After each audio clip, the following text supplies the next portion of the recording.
So Ratan Tata innovation హబ్లో internship experience ద్వారా నాకు సొసైటీని ఒక కొత్త పర్స్పెక్టివ్లో చూడడం అలవాటైంది.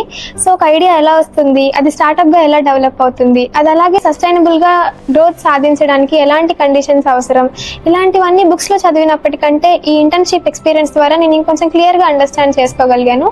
సో ముఖ్యంగా సివిల్స్ ప్రిపేర్ అయ్యే నాలాంటి స్టూడెంట్స్కి అసలు ఇన్నోవేషన్ ఎందుకు ఇంపార్టెంట్, పాలసీని ఇన్నోవేషన్ని క్రియేట్ చేసి సొసైటల్ డెవలప్మెంట్ని ఎలా సాధించాలి, ఇలాంటి విషయాలన్నింటినీ అండర్స్టాండ్ చేసుకోవడానికి, కొత్తగా ఆలోచించడానికి, కొత్తగా ఏదైనా క్రియేట్ చేయడానికి నా కాన్ఫిడెన్స్ బిల్డ్ అయింది.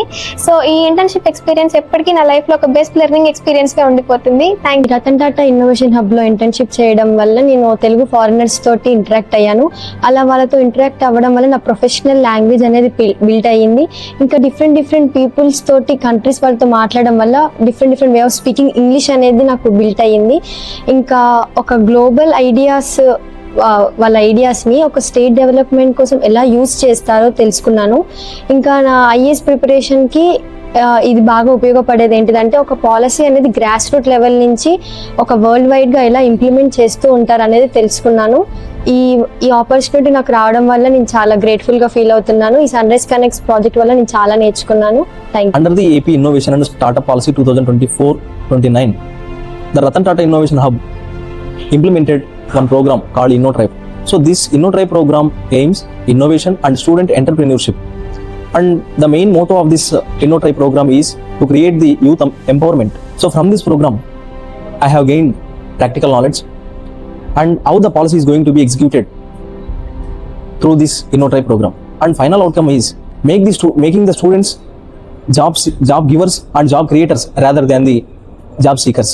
Thank you. పాలసీ స్టూడెంట్గా నేను ఇంటర్న్షిప్ ఆర్టీఐస్లో ఇంటర్న్షిప్ ద్వారా ఏం నేర్చుకున్నా అంటే, policy making process, policy analysis, ఈ రెండు వాటిని విషయం తీసుకుంటే, ఫస్ట్ పాలసీ మేకింగ్ ప్రాసెస్లో ఏం చేయాలి, ఫస్ట్ ఎజెండా సెట్ చేసుకోవాలి అని నేర్చుకున్నాను. ఎజెండా ఎలా సెట్ చేయాలంటే, మనం తగ్గట్టుగా మన ప్రాబ్లమ్ తీసుకొని దానికి ఓవర్కమ్ చేయడానికి ఏం చేయాలనేది నేర్చుకోవచ్చు.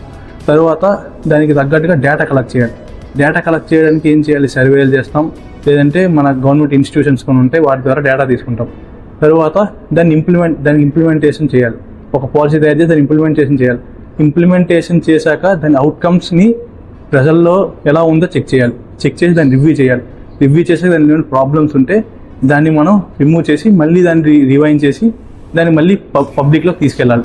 ఈ ప్రాసెస్ అంతటిని నేను నా పాస్ట్ 5 సెమిస్టర్స్లో అకాడమిక్స్లో ఎలా చేయాలని నేర్చుకున్నా, ఎలా చేస్తున్నాను ఇక్కడ చూసా. రేపు నేను సివిల్ సర్వీస్లోకి ఎన్రోల్ అయితే అక్కడ ఎలా చేయాలో తెలుసుకోగలిగాను. ఈ ఇంటర్న్షిప్ నాకు ఒక ముఖ్యమైన విషయం నేర్పించింది.